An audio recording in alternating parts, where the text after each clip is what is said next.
Harvard Law School, Cambridge, Massachusetts. Since its founding in 1817, it has produced 75 United States senators, 200 congressmen, 11 Supreme Court justices, and an undetermined number of dropouts and breakdowns. That's just a screamer, man. Screams every Friday and Sunday night at exactly 12. This is James T. Hart, class of 76.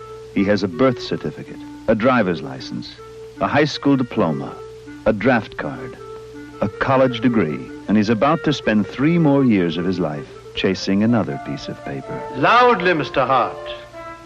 Fill this room with your intelligence. I haven't read the case. 20th Century Fox presents The Paper Chase. All that stuff about grades is true. You gotta work like hell. We use the Socratic method here. They're just grades, Kevin. You come in here with a skull full of mush. It's a number, it's a letter, but it determines salaries and futures. Professor Kingsfield? Yes? You wanna get drunk? That is the most intelligent thing you've said today.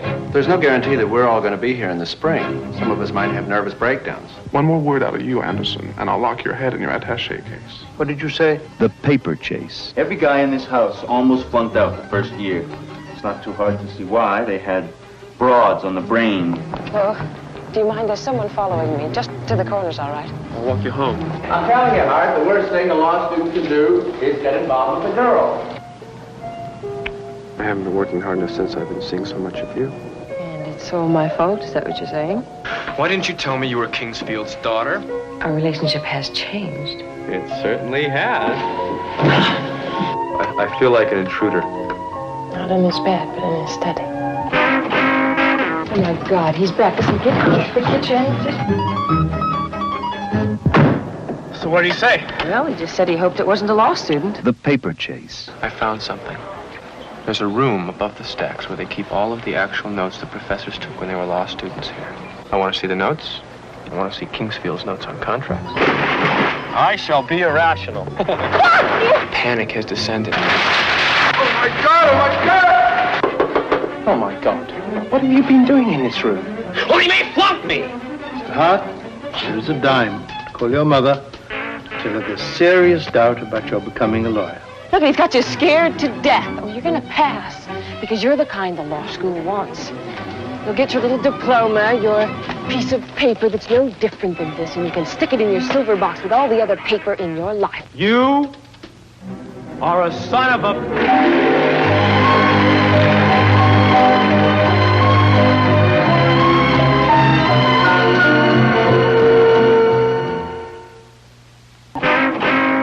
Oh my God, he's back. Listen, get the kitchen. So what do you say? Well, he just said he hoped it wasn't a law student. Recording. Hello, everyone, and welcome to the Kulturecast. I am your host, Chris Stachiw, and I am joined by 2 people. One who's never been on this show before, but has been on a podcast before, and the other has been on several podcasts with me, especially recently, all the way from somewhere in Texas for both of these people. First off, he is my dad. He is a attorney and semi-retired. My dad, Mark Stachiw. Howdy. And all the way from somewhere in Texas, he picked this movie, which is the ironic part because he's not a lawyer. Your friend and mine, all the way from Texas Tech. He is a professor of communications and media over there at Texas Tech, Dr. David Perlmutter. Howdy from West Texas. So, if you are tuning into this episode, you know what we were talking about. Maybe you don't because you're probably my age, and I'm not sure that people my age have ever heard of this movie, which is a shame. But I feel like if you are a lawyer my age, you may have still seen or heard of this movie. Maybe, depending on who your parents were and depending on if one of your parents was a lawyer on top of you being a lawyer. On this episode of the Kulturecast, we are going to be taking a look at 1973's The Paper Chase. So the film is directed by James Bridge, written by James Bridge, based on a book by John J. Osborne Jr. of the same name. The film stars Timothy Bottoms as James T. Hart, a first-year law student at, of all places, Harvard, who runs into, well, a lot of the issues I'm assuming first-year law students run into, at least in 1970s, where this film is set. It is very much a film of a time and place, so we'll be talking a little bit about the time and place of it all, but it really is, in a lot of ways, a graduate-style look at law school in that same kind of feeling out of place in the 70s vein that The Graduate definitely leans into. I want to say on the promotional poster for the film, they even mentioned The Graduate by name at the top of the poster. So before I kick it to you, Dr. Perlmutter, since Mark has never been on the show before, Mark, I'm going to kick it to you. What did you think of the film? When did you first see it? And what did you think rewatching it for the Kulturecast? Well, first place, I mean, I think it's a fair representation of the experience that people have in law school in the 70s, 80s, maybe even the 90s. I can't speak to today. I went to law school in 82 to 85, but I will say that it was very much along the same lines of the Socratic method. Lawyers and the law doesn't change that quickly. So, this probably could have been shot in 1930s and probably been the same. There's nothing in here that's 70s related in the sense of what's going on in the law school environment. I do think it accurately represents, at least in the classroom, what some people's experiences may very well have been and are, and going to law school in those decades. Today they may take a softer touch. I don't know. But back then, I mean, it is a rough experience, as John Houseman explains. Part of the experience of going to law school is to change people into people that largely think and analyze the same. And I think it accurately underscores that in the movie. The rest of it, well, we can obviously talk more about whether that's something that's was actually going on in law school. But I think the classroom experience, it largely may still go on today because it's, again, the law doesn't change that quickly. All right, Dr. Perlmutter, I'm putting you on blast now because you, of all people, picked this movie. You are not a lawyer, but you are in academia, obviously. So I am very curious, of all the films that you could have put on that long list of movies you sent me to cover, why The Paper Chase? Because it obviously jumped out at me, given that I had, obviously, my dad had mentioned me to watch it long ago, and I just had not. So obviously this was one that had stuck out in my mind if it ever came up again. So why The Paper Chase, Dr. Perlmutter? Well, I sent you a long list of movies, and I think one element they all have in common is they do a pretty good job of either opening up a window to a world that most people haven't had experience with, or building a world. So it might be another world like Alpha Centauri, or it might be Harvard Law School in the 1970s, which only a limited number of people have ever experienced. And this film was fascinating for me as well because my parents were both professors at another rival Ivy League university, and my dad physically looked a little bit like Professor Kingsfield, and I did not see this movie until I think early mid 80s when I was an undergraduate, and I had not heard much about it, but I watched it, and then I went to my dad and I said, "Dad, none of my professors are like this. Do you act this way to your students? Are they like trembling in their seats and you come off as this like authority from antiquity or something like that?" And he said, no. I'm much kinder to the students. I feel sorry for them, especially the young students there. But we are tough. He said, I mean, you have to be like, the degree has to mean something. And that was a really good point he made. And it, in some ways, led me to being a professor and having the values that I do, was that you can approach students in many different ways. And I like to think that I am relatively kindly compared to Dr. Kingsfield, Professor Kingsfield, I should say. But the idea that the degree means something is still something pretty sacred with universities. And Kingsfield is, as a type, he's an extreme type. I've met Kingsfields in the course of my career. I did meet Kingsfields as undergraduates. They were in different fields. They weren't all in law. Most of them we're not actually cruel people. If you've watched the movie, and we certainly hope people watch the movie after this or have in anticipation of listening, have watched the movie, but they had these ideals. And I think that that's brought out very well in the film. And then the last part, why I recommended it, was that, my gosh, Hollywood has not made a lot of movies where there is a professor who isn't doing something terrible and wrong in the movie.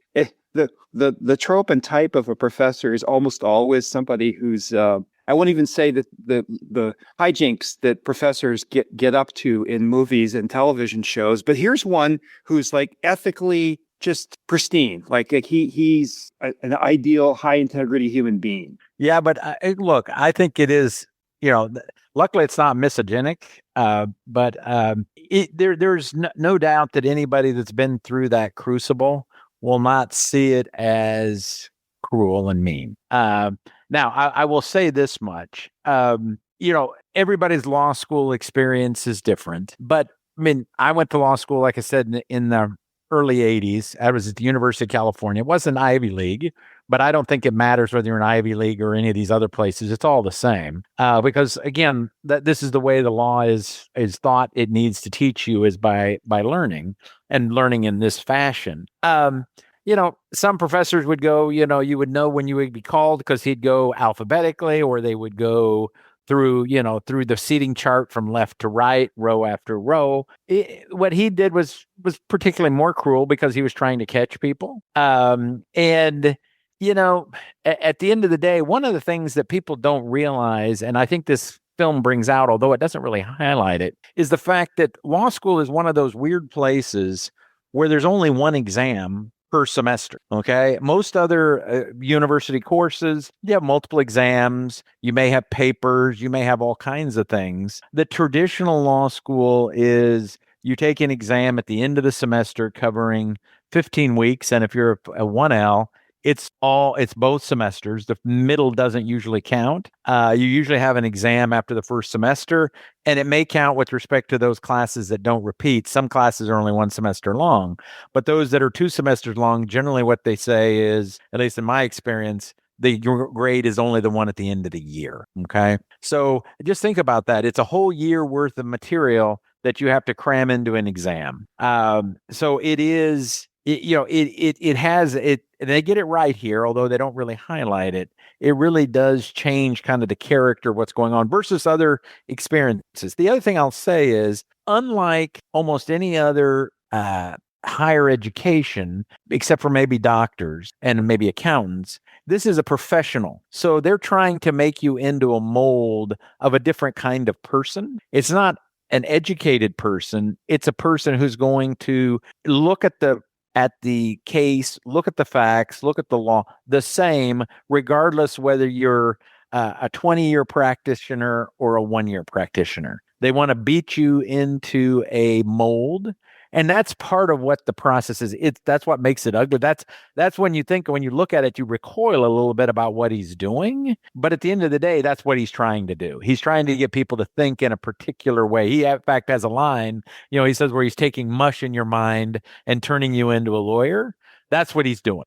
He's trying to get you to think like every other lawyer and approach a problem in exactly the same way, which, by the way, limits in some respect new approach, because everyone's thinking about the problem the same way. Well, it almost dissuades thinking about things in a new way. And I don't think that's the intention either, obviously, because, I mean, like you mentioned, the law is and you used to say this all the time when I was growing up, like, going to law school is not about being taught how to be a lawyer. It's like being taught how to think like a lawyer. And you would always tell me about that. And I mean, the movie, I think, accurately reflects that thesis because, like you said, I mean, the entire point of the Kingsfield character is to take people that are unprepared to go out into the world in a professional field and turn them into someone that can do that, hopefully successfully and efficiently in a way that won't, because this is the other thing that, I mean, they don't really touch on it a lot, but it's something that, I'm sure Dr. Perlmutter can speak to a little bit.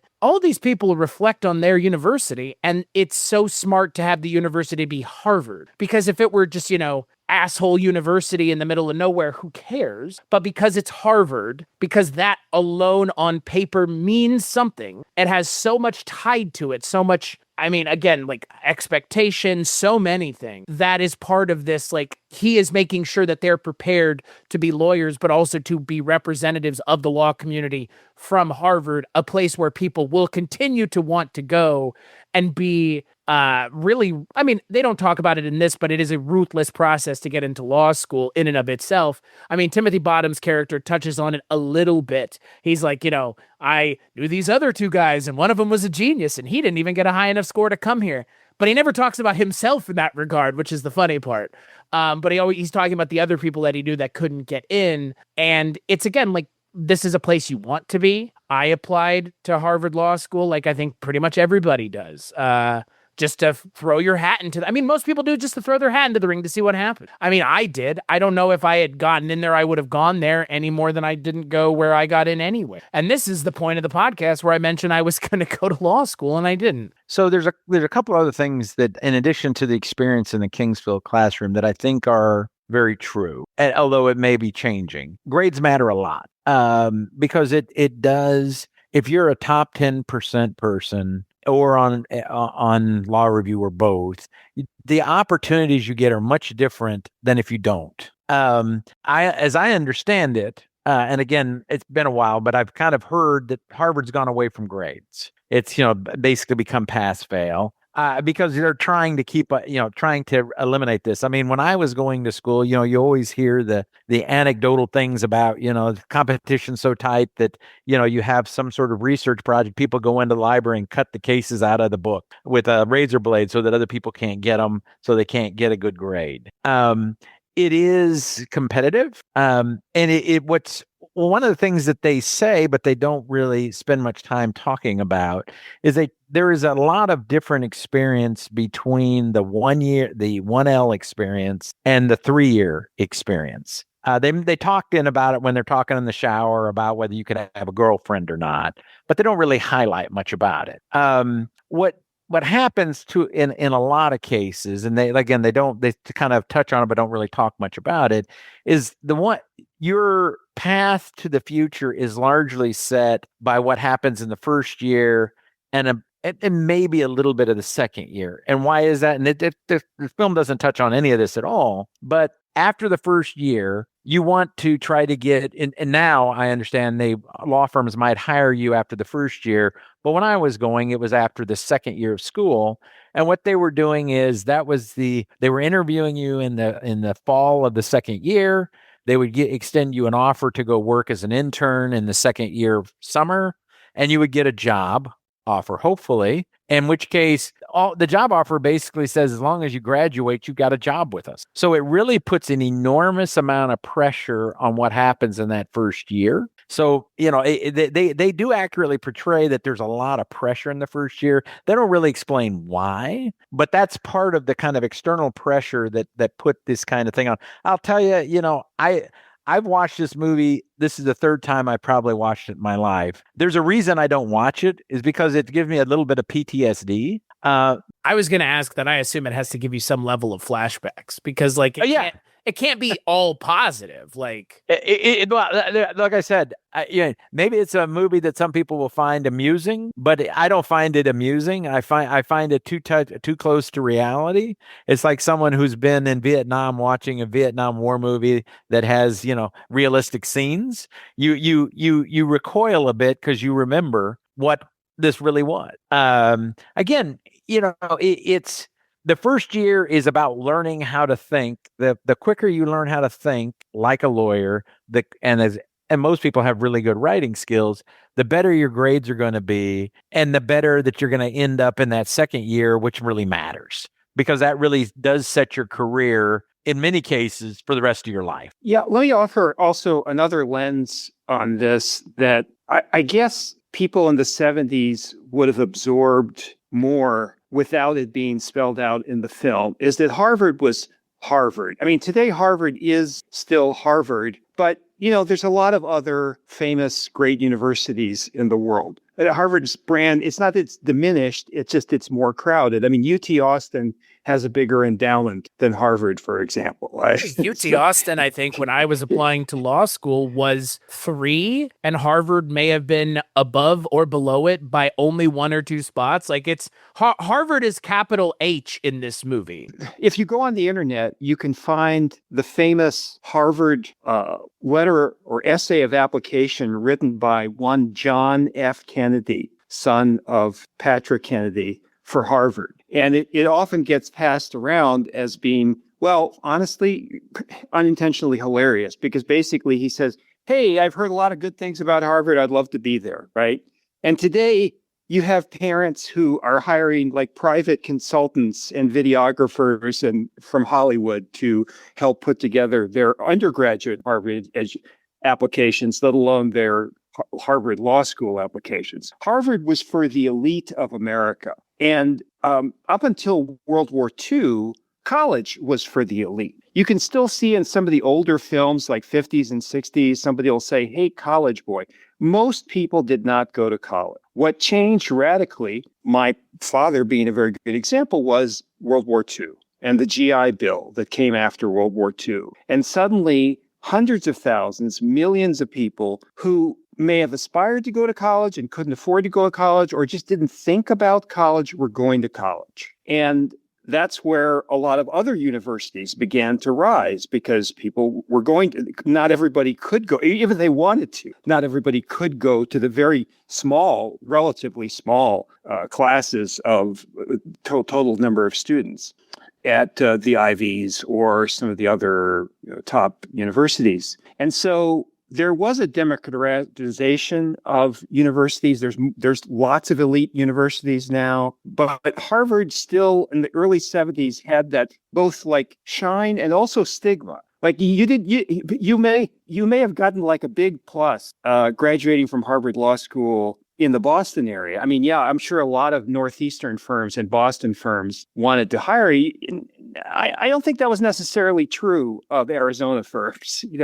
They may have seen a Harvard person in a negative way. But the point was that these kids, these young people that we see in the movie, a lot of people going to the film would have seen them as they were, which is the sons and daughters of the super elite, the privileged elite of America. And so torturing them, like in the classroom, them suffering a little bit in the classroom was not necessarily like something that we would immediately have sympathy for. It'd be like billionaires' problems. So I understand what you're saying, sir. And everybody had to go through something, and I'm sure you did. But the sympathy for Harvard students having a tough time at Harvard was not super great at the time that the film was made. Yeah, so let me respond to a couple things that you said, because I think it's important that everyone kind of understand this. The law in the past has been, and probably still is, very much hinges around relationship. So the reason people want to go to Harvard, there's a perception they give a better education. We can decide whether that's the case or not, whether they have a better endowment or not. We can debate that. But the fact is, Harvard people are more likely to hire Harvard people, and UT people are more likely to hire UT people. And I'll tell you, Texas Tech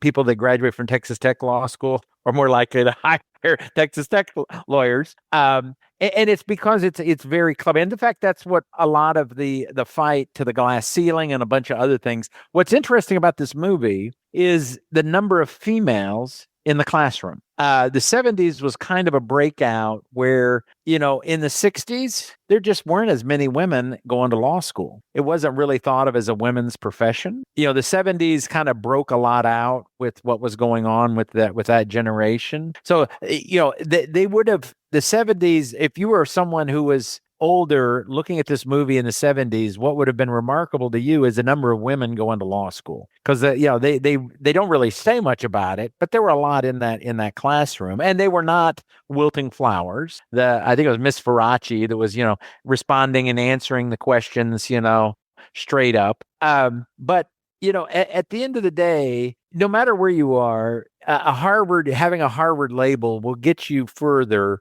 than having a label of, the local law school. It just will, just because people will assume certain things. The other thing to understand is that depending upon where your journey in the law is, you have more opportunities if you go to certain schools than others. For example, my guess is if you ran the resumes of those people who serve as clerks for United States Supreme Court justices, you'll probably see more Harvard, Yale, and Princeton than you will, or be a Supreme Court justice, right? I mean, that's correct. I think there was a study like Harvard graduates have the highest per capita percentage of being on the Supreme Court today. Yes, as well. That's 100 years ago. Yeah. Yeah, I mean, it's again, there's kind of there's an assumption that this is kind of going, and I agree with you that, I'm not sure.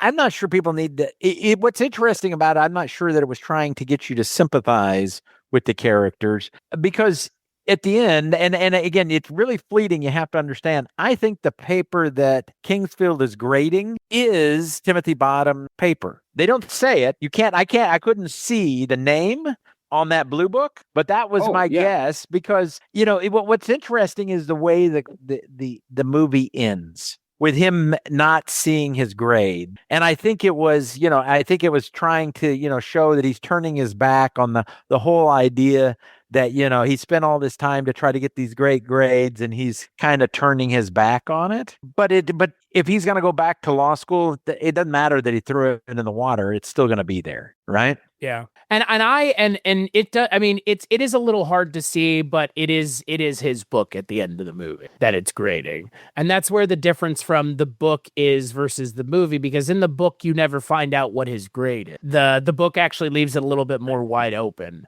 than the movie does. I mean, the movie, I think the part of the movie that really, I think, was interesting to me is when he's in the elevator with him and he's like, I really enjoyed your class, it really meant a lot to me. And he's like, who are you again?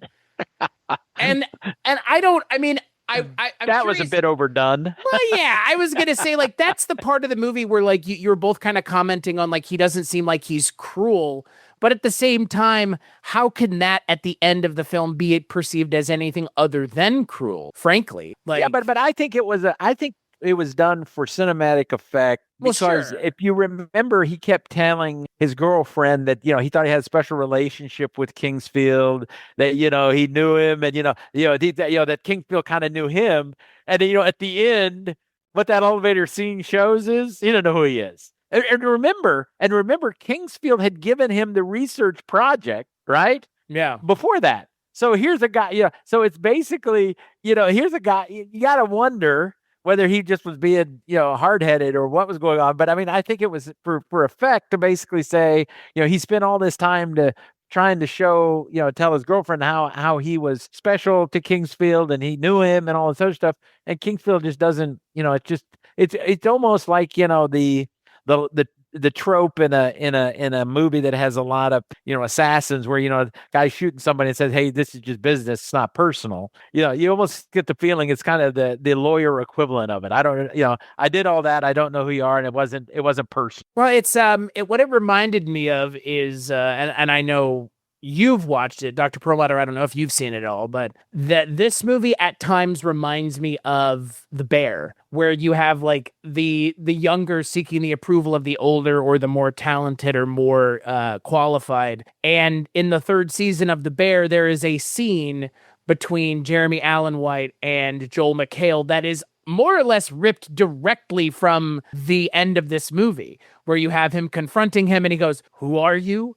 And it's like, oh my God, like what's the worst thing that he could say to someone is not remembering who you are, when that's all he does is sit every day and run through his mind over and over again how much this guy has like destroyed his life or what have you. And it's like, I think, Mark, to your point, it's probably more that. I think it's more just as like the continued tete-a-tete between the two of them, of like, the back and forth, the war of words, I think is kind of what that final scene is about. Because let's not forget, though we didn't watch it, there's 3 seasons of a TV show called The Paper Chase, which is a real thing that you can go watch somewhere, I'm assuming. I don't know how many waves it made when it came out, but there's a whole TV show following this further. Like, yeah, I mean, again, 4 seasons actually. So, having him go through year 2, year 3 of law school, like, again, like, the thing is, to your point, Mark, like, there's still more story after this, and they even acknowledge it and tell it. So, Yeah, the other thing I'll say about it, and I would like to hear what Dr. Perlmutter has to say, is they got some other things right that,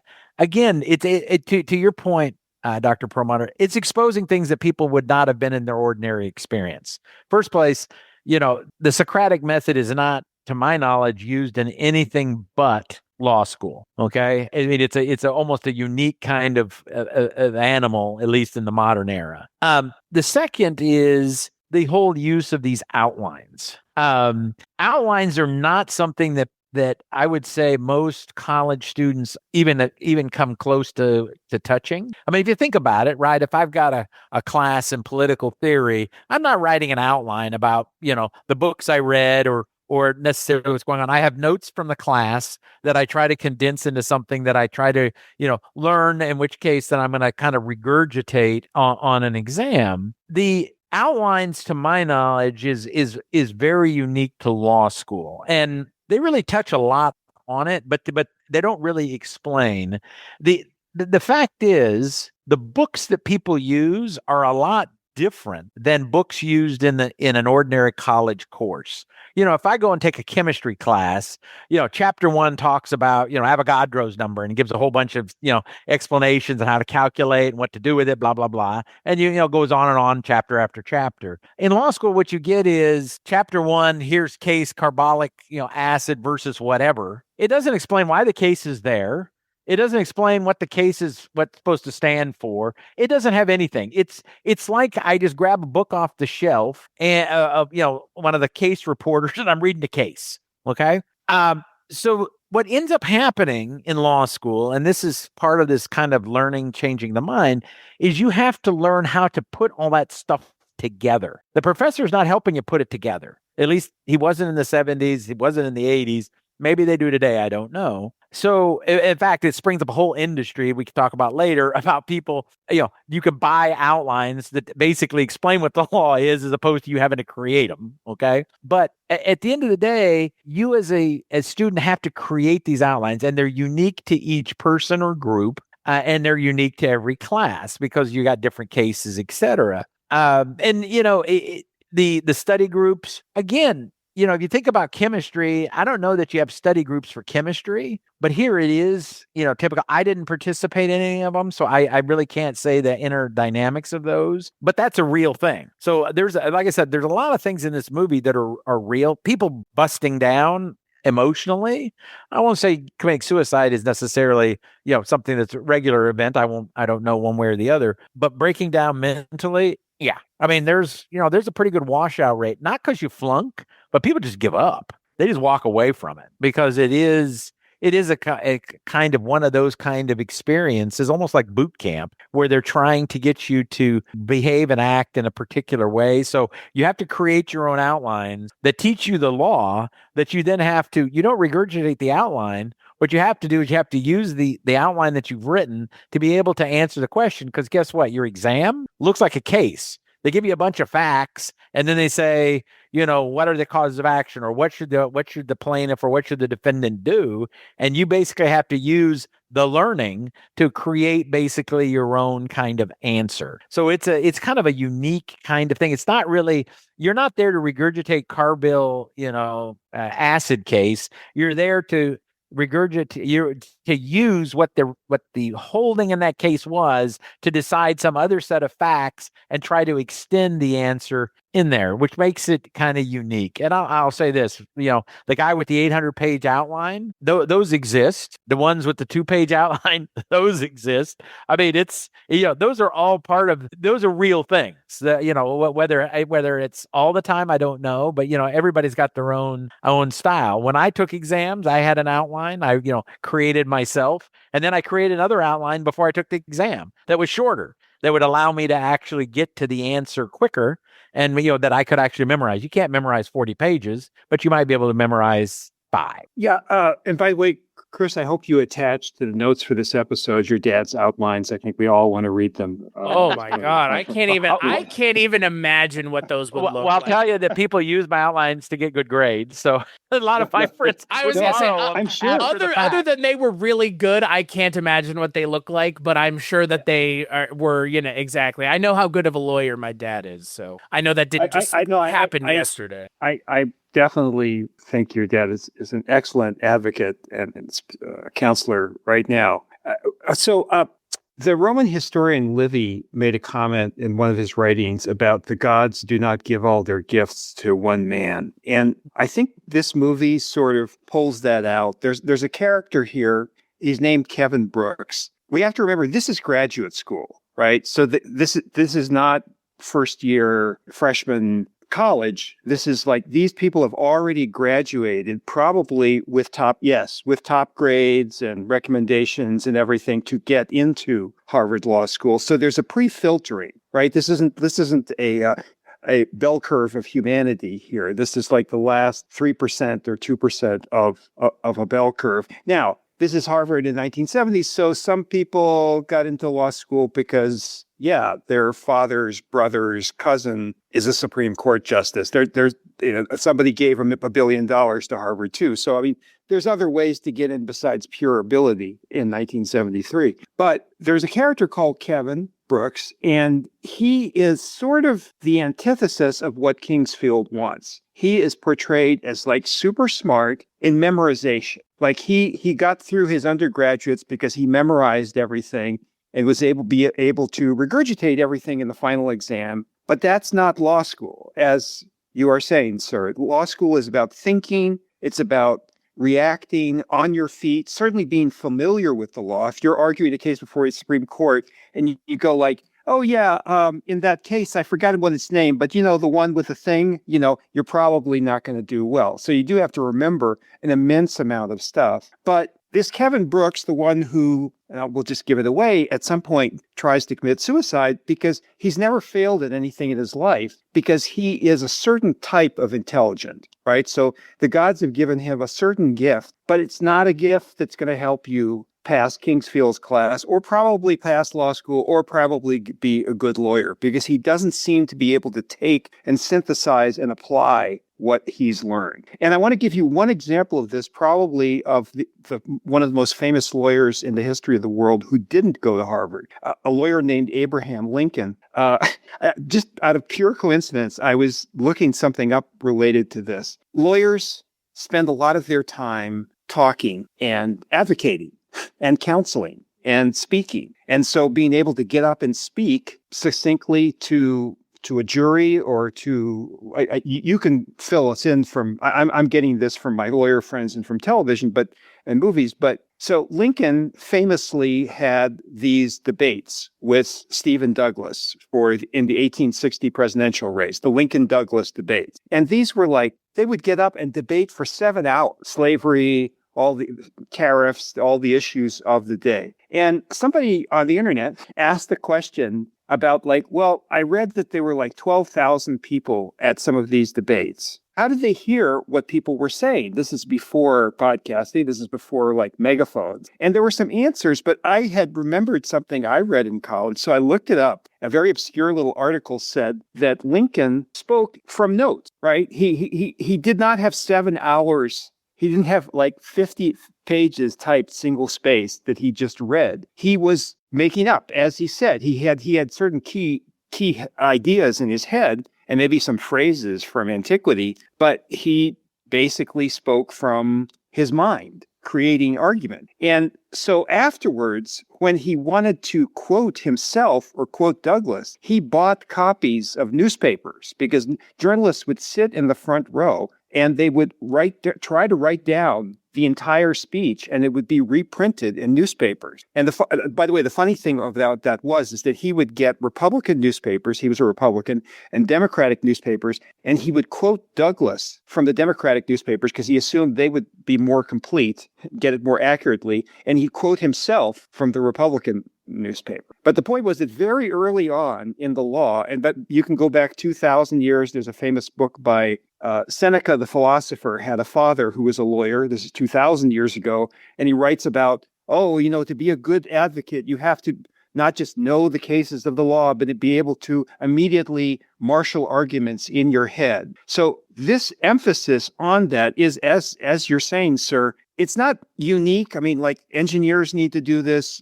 I can tell you in communication school, we need people to marshal arguments, but the emphasis on oral synthesis is one that I sort of I give Kingsfield a pass here. I'll give him a pass, not an A+, but a pass, because it is so important to the perception of success there. Would you agree with that? Yeah, I mean, the funny thing is, I'm not sure all lawyering is that. Okay, I'm not sure if you're writing, trust and wills that's going to be the top skill you need. If you're litigating a trust or a will, yeah. If you're negotiating with somebody, I use trust and wills as an example because you really aren't negotiating with anyone. It's your client who's writing the will. Okay. If you're negotiating in a contract scenario, yeah, you need to be able to marshal your arguments. You may have some advance notice because you've exchanged drafts. So you might know kind of where they're going, et cetera. But that is, I will say that modern law is a lot different than probably what Abraham Lincoln went through in the sense of the amount of preparation that's done, especially in these larger cases where there's a lot of money at stake. I mean, there'll be mock trials, there'll be mock jury selection, there'll be mock a lot of stuff. So by the time you actually get to the trial, you've had a bunch of practice around it. I'm not sure that Abraham Lincoln had any of that. So, he had his client, he stood up and, he might have thought in his mind what the other side might say, but I'm not sure he, went through as extensive a preparation as I've seen a lot of major law firms do now. The other thing I want to mention, because you mentioned the Kevin character, there's one other aspect to this that hides in his character that is important. And that is, I'm not sure he was there because he wanted to be a lawyer. He was there because his wife's father had a law firm and he had a job after if he got good enough grade. And law school is one of those weird places where, if you go to college, go to undergrad, and you go there to be an engineer, and you find out that that's really not your cup of tea. There's lots of other things you can go do. You go to law school and you find out that the legal profession is not what you want to do. There's nowhere to go, right? You either are in or you're out, right? And it's not like, I'm going to go do this. No, there's only one. It's an officer and a gentleman, but on steroids, right? Or yeah, I mean, you are what you are, and you can't escape. So, I saw in my experience that, and I counseled 1Ls when I was a 2L and a 3L, they were there and I'd ask them, why are you here? And they said, well, my mom and dad thought it'd be great for me to do this. I said, look, this is one of the toughest experiences you have. You got to want to be there yourself. And I think the Kevin character brings it out. I think his failure was not only what you pointed out, which is he had the wrong skill set. He had a photographic memory, but not the ability to apply it. Which is, those are two separate. You can have a photographic memory and know how to apply it. That'll make you an enormous success. Having a photographic memory and not knowing how to apply it, you're not going to go anywhere. But I also got the feeling that he wasn't there because he wanted it.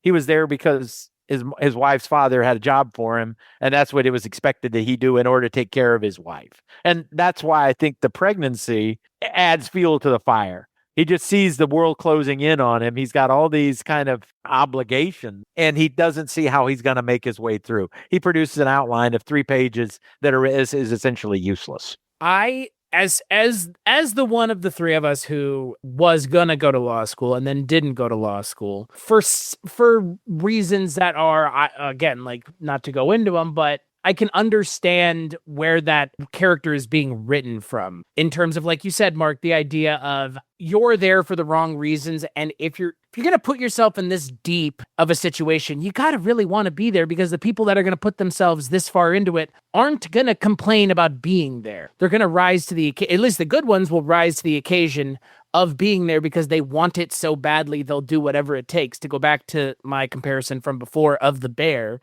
In The Bear, Jeremy Allen White's character, essentially is, waking up, eating, sleeping, and living food, and then going to sleep for 4 hours and waking up and doing it all over. And you get a sense in this film, and again, just kind of and Mark, what you're talking about, just in general in terms of the comparison to the real life, you have to really commit yourself to law school, at least in the first year, which is why this movie is so hell-bent on it being first-year law students, because like you said, Mark, it is a thing that if you're there for the wrong reasons, it's going to become apparent, at least very quickly to you, that you probably shouldn't be there at all. Yeah, I mean, it's self-selection at its maximum, right? Right. I mean, yeah, they're not going to tell. I mean, I agree with you, Dr.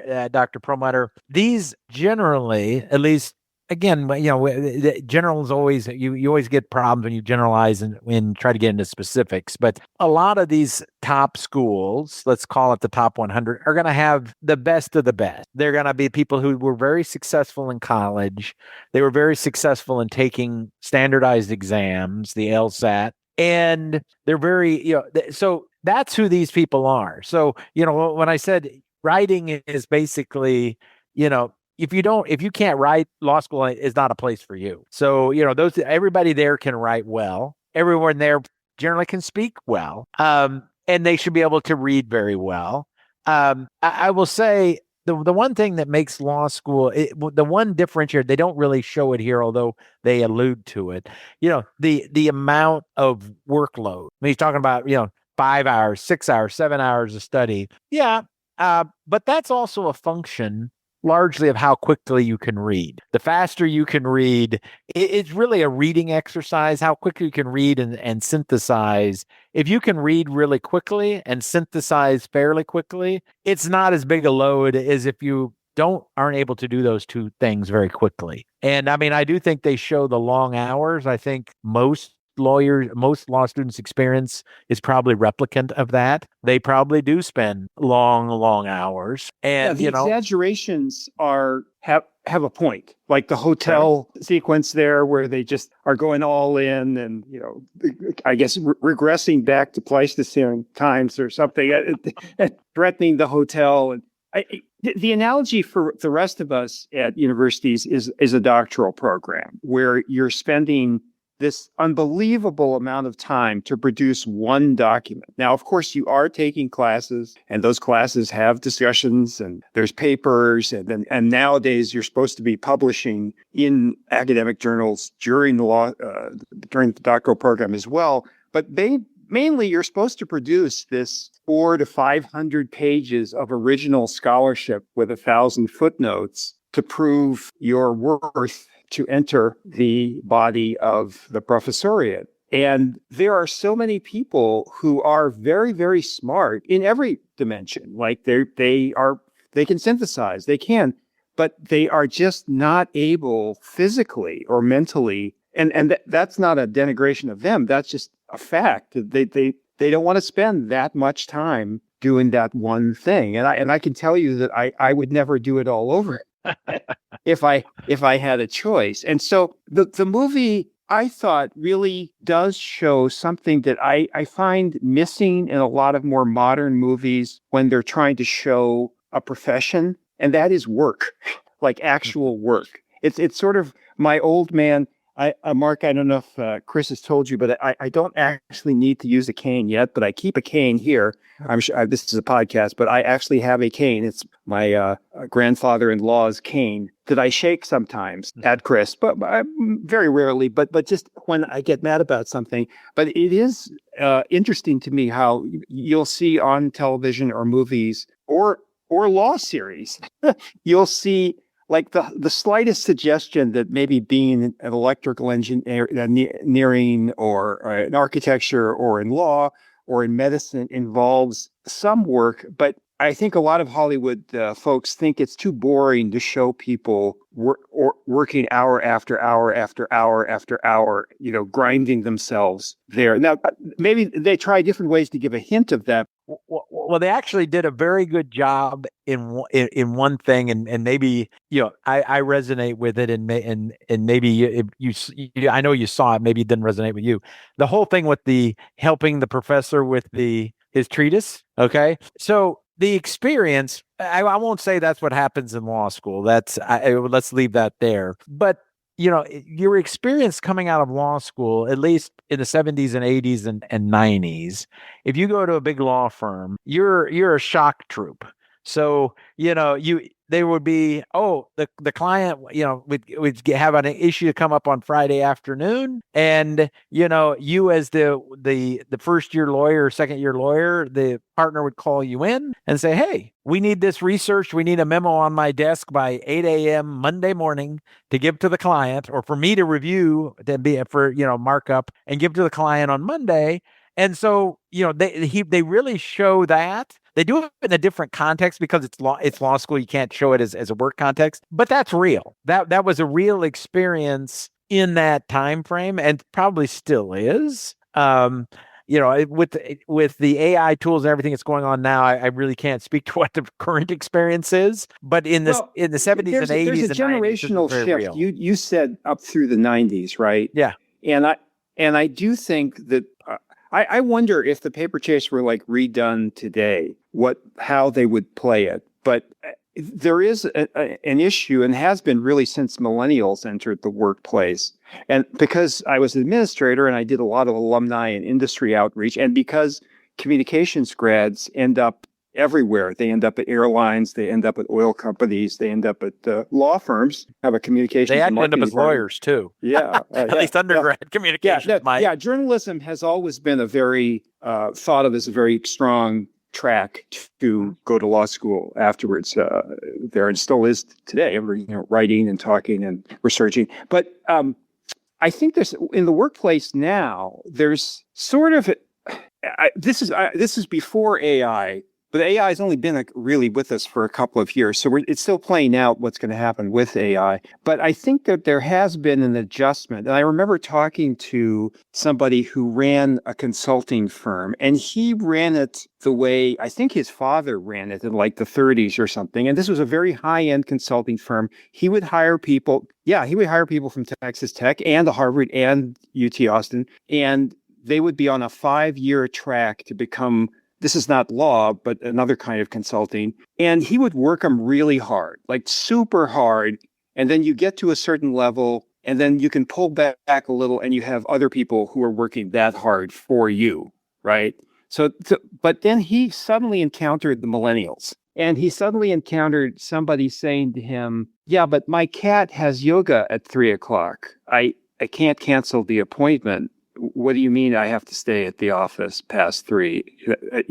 And interestingly, I saw, because I was talking to these alumni over time, there was a shift. At first, they were extremely resistant. Like in my day, we broke rocks and, we jumped off cliffs, whatever we had to do, things like that. But then they realized that they wouldn't actually have anybody working for them, that even the best students wanted to have some aspect of a private life. They wanted to have a boyfriend or a girlfriend. They wanted to have a cat and spend time with that cat. So I think it's very interesting how the workplace now, there's more, or there was until 2 years ago, more of an accommodation. And that's why this film seems like it was from not just from like 50 years ago, but maybe from 500 years ago. Yeah.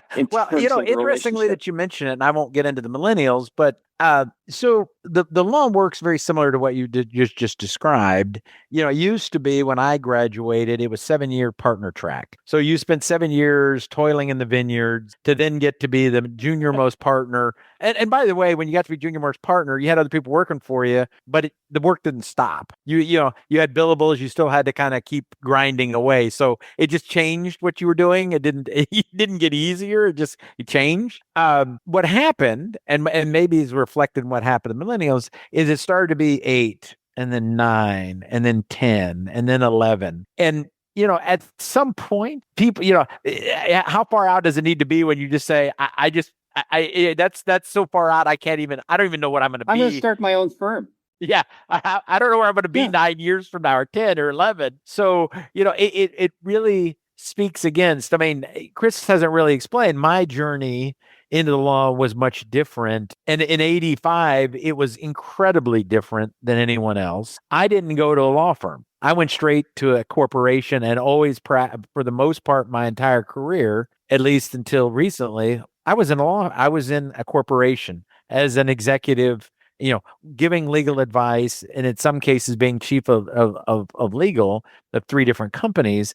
But my journey was different. So I could only see it from the side, but I actually signed out of it because of what I saw, not because of paper chase, but because of the paper chase reality. If you're going to struggle and struggle, I mean, I'd rather do it in a different way. Now, they get paid really well, but the life work balance is real. What you're explaining is real. And you're right. This does look like 500 years ago because, everybody that's supposed to works hard and, does whatever it takes. I'm not sure that people buy into that as much today as they did in the 70s and 80s. And by the way, some of those people rebelled from it, obviously. I would say, I have friends that went to law school that are lawyers. Mark, 2 of them rather well. I did not perceive that either one of them had this experience in law school. I heard them talk about law school, and I've heard them tell me how hard it was, but one of them had a girlfriend the whole time he was in law school, from before when he was in law school, all the way through law school, and married her and has kids with her now. So, that the idea but of was she the professor's daughter? No, you're the most feared professor's daughter. Right. Which, look, obviously for dramatic effect, that was a choice that they made, but no, she was not. So there was none of that from their stories that they told me. The things that I heard were different because, again, I had enrolled to go to law school in 2014. In Nebraska. So they would have been going to law school from 14, 15, 16, possibly even into 17. So what I'll say, and I mentioned this earlier, and this contributed too. So, and I don't know how far back it goes. Maybe it goes into the 70s, but definitely was a thing in the 80s. There are companies, one of them, I won't mention their names, but there are companies that produce outline, okay? So they're geared towards passage of the bar, okay? And obviously none of this in this movie talked about passage of the bar. But these outlines, you can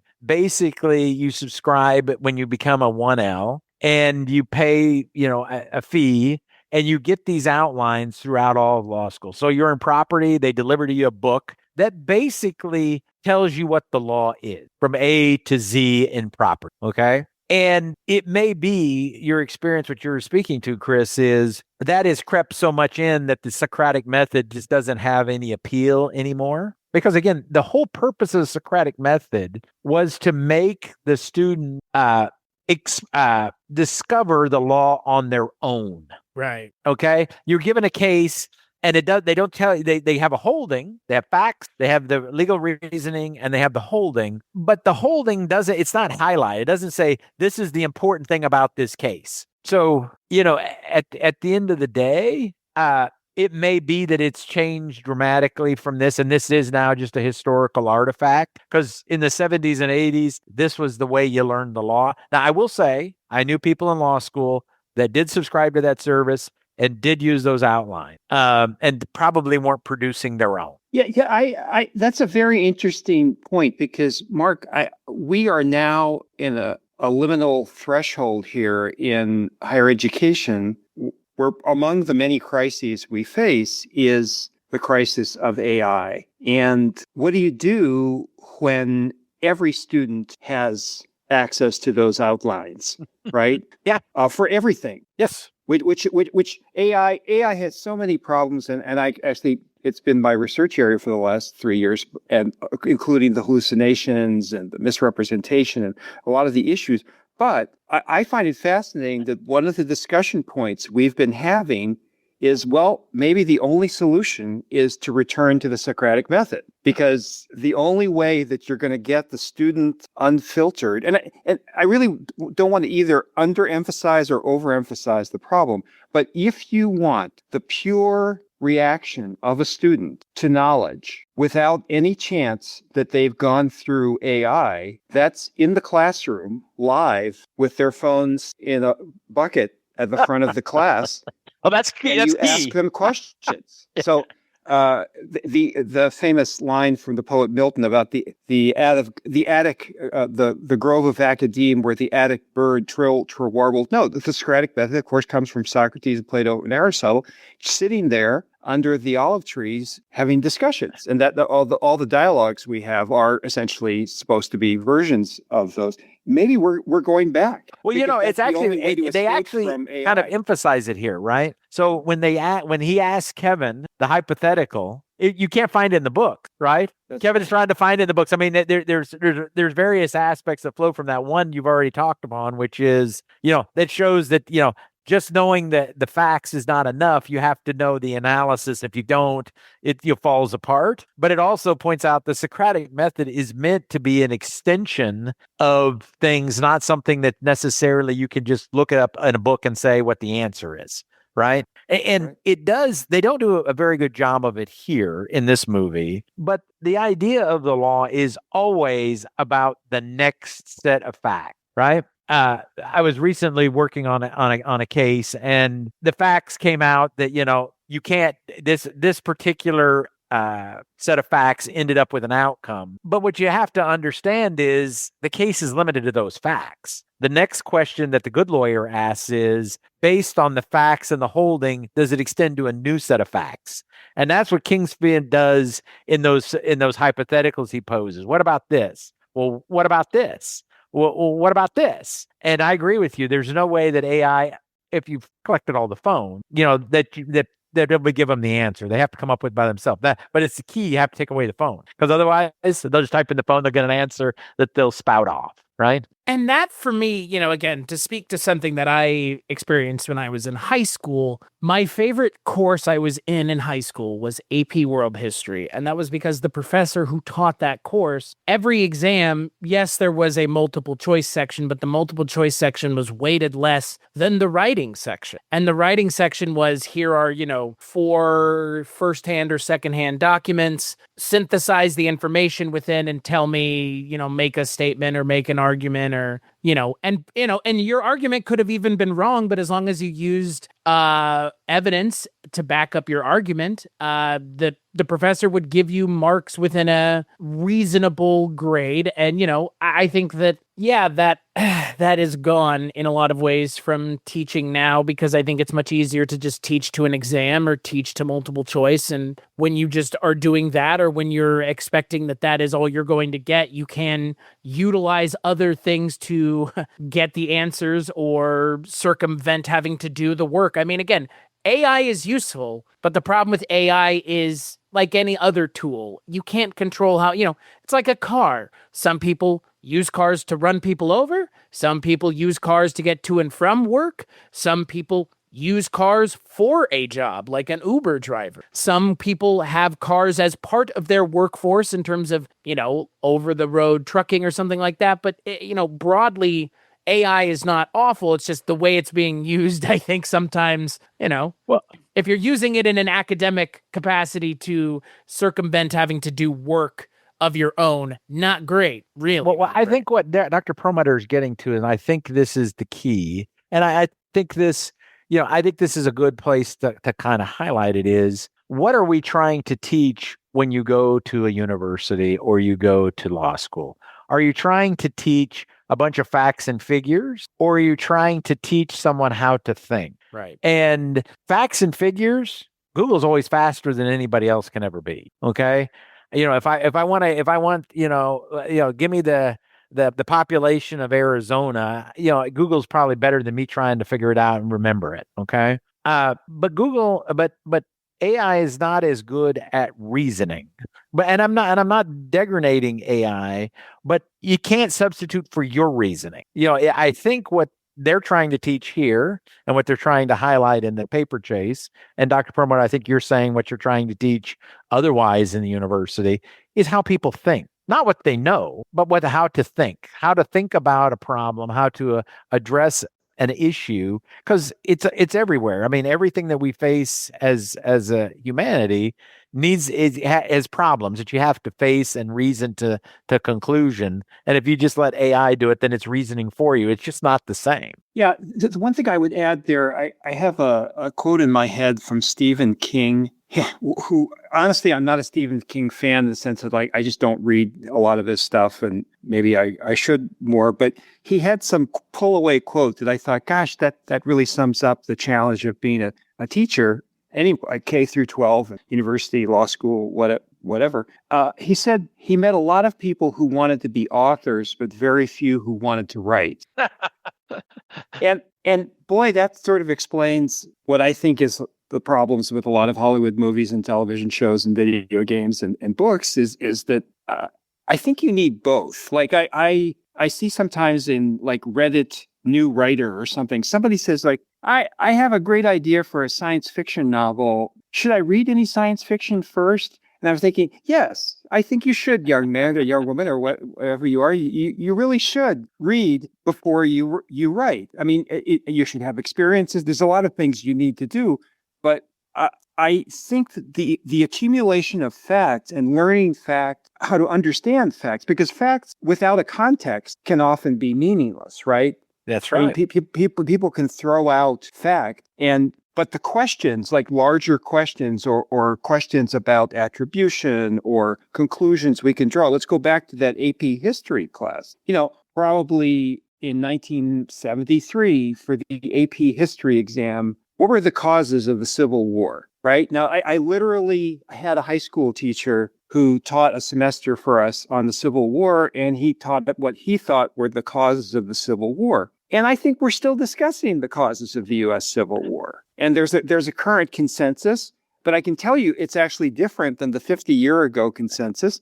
And, if my mind is preserved in AI aspect, maybe I'll find out what this consensus is 50 years from now. The amount of fact has skyrocketed because more and more people are doing dissertations on one tiny county in East Texas and recruiting patterns of young men deciding to go fight in the Confederate Army and why they did, and letters and diaries home that hadn't been discovered. My point is that ideally, universities, law schools, whatever, should be places where people learn how to process large amounts of information and then synthesize and articulate it for a point, right? Yeah, but you know what the problem is? I think, and you mentioned, I bet that if your teacher 50 years ago, whenever it was that you were into AP history, had given an exam question, that he expected you to give him the answer that he gave you in class. Yes, there are teachers like that. I think there's a lot. I think there's a lot of it that tries. There's a subpopulation of teachers who get into teaching because they like to hear themselves. Well, it's not so much hearing yourself. It's easy to grade. It's easy to grade when you have an answer. It's harder to grade the getting to the answer, right? I mean, it's easy. Yes. That's part of the reason why people do multiple choice exams, right? So there's 4 answers, there's 1 right one, and there's 3 wrong ones. How you arrived at the right one could be that you stole into the exam room the day before and got the answer sheet and memorized it, okay? You could know how to get to the right answer. You could have guessed the right answer, etc. And what I think what they're trying to show in the paper chase, and it is hearkening to something else, which is it's really, if you put a set of facts down and you say, what are the kind of causes of action? The idea is what you're supposed to be showing is how you think, not you got to know what the heck a tort is or what the heck a contract is. And you may need to know the 4 elements of contract formation, but you're not expected to know all the body of law around what is and isn't consideration. For example, they use that in the movie. He says, consideration could be what you give someone or what you've ceased to do. You're not expected in law school, and I think they do a good job of highlighting here. You're not expected to know the fact. You're not expected to know every case that's out there that contains the law. That's what you're supposed to be trained to be able to go find, right? And find the cases and analyze the cases to come up with the argument that says these 5 cases say consideration has to be given to the other side. These 5 cases can be interpreted to say that I don't have to give it to the other side. So therefore, if my case is one that that doesn't have any consideration going to the other side, that's the cases I'm going to use. That's what I'm going to argue to the court they should follow. Because remember, judges are following the law, creating the law at the same time. We are in a common law institution, not a civil law. And therefore, it's a thinking exercise. So, they don't really show when they grade the paper because they don't show what the heck he's grading. But at the end of the day, it's really hard to grade because what you really should be grading is not their regurgitation of the facts or of carbolic, whatever.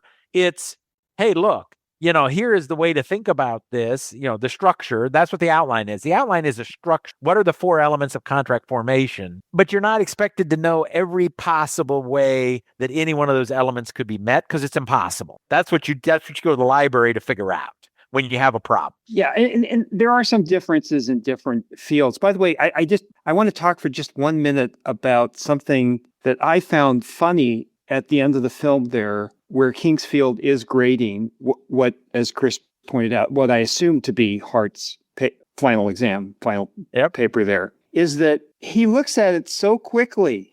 He just skims it and then quickly writes a grade and then off to the next one. And I'm thinking to myself, boy, I would really feel bad as a professor if I took that short a time to grade a student's paper. First of all, as a journalism professor, I'd be reading every sentence and correcting in red, misplaced comma, Well, it depends on what you're looking for, right? Yeah, exactly. I'm just saying that again shows the differences. That you may not need to be that.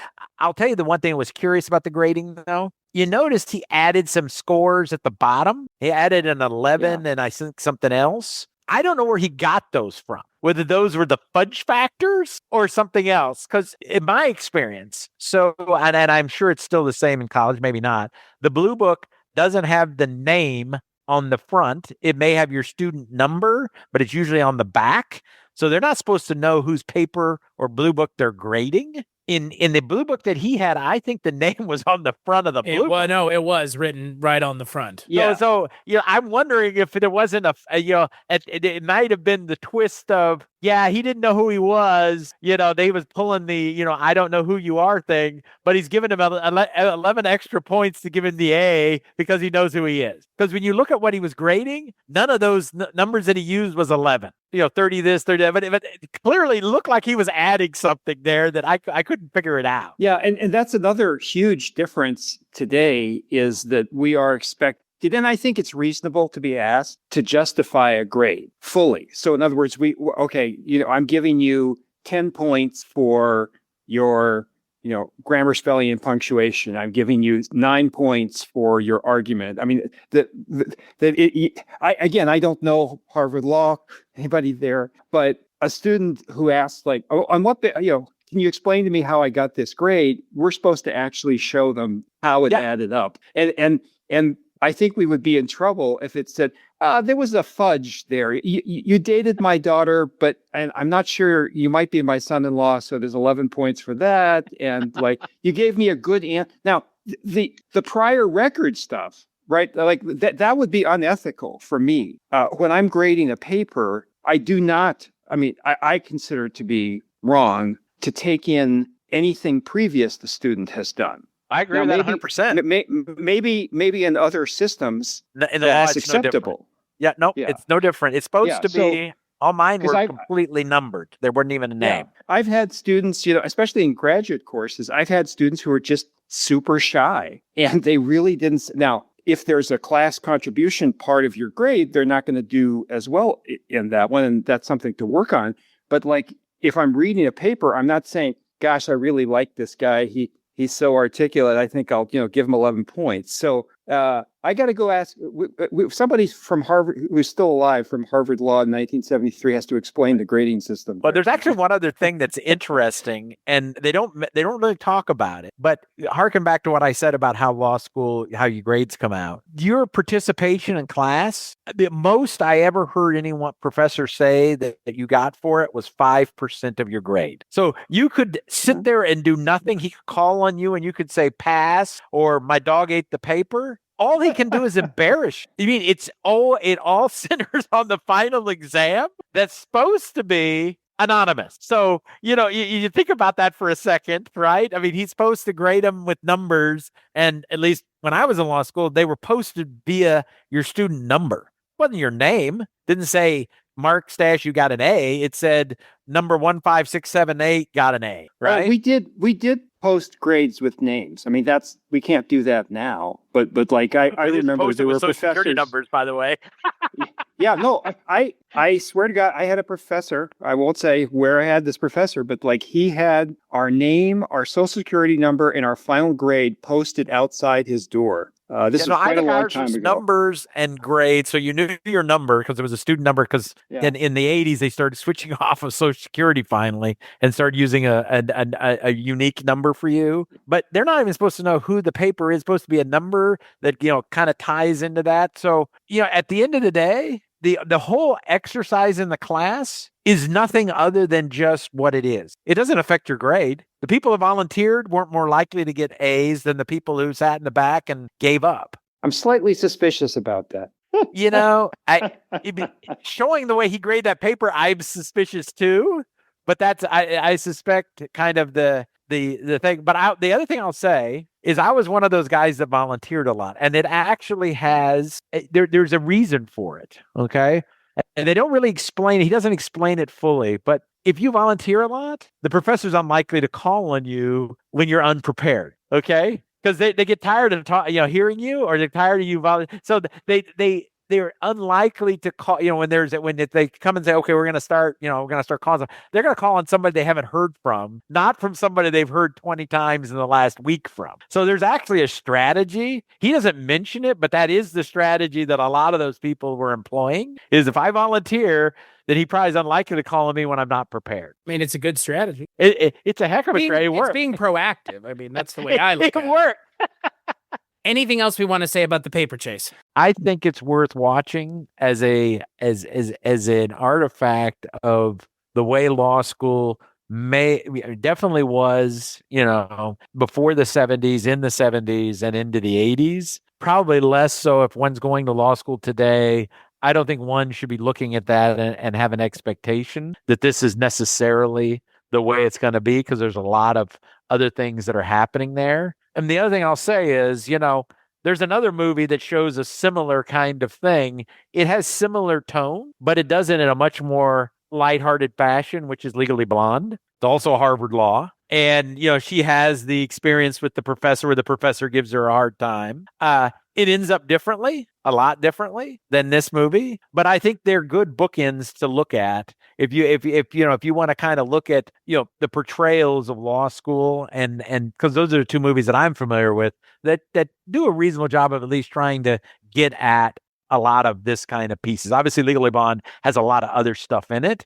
It has stuff before law school, and then it obviously has stuff with, doing with the professor. But I think they're both good bookends to look at. I agree. In fact, I always thought Legally Blonde was directly referring to the paper chase. Of course. Yeah, absolutely. The whole thing's in the classroom. That's exactly, with the, I'll tell you the line that if you asked anybody who saw the movie in the 70s and 80s, what they would remember is, here's a dime. Go call your mother and tell her you're not going to be a lawyer. Okay.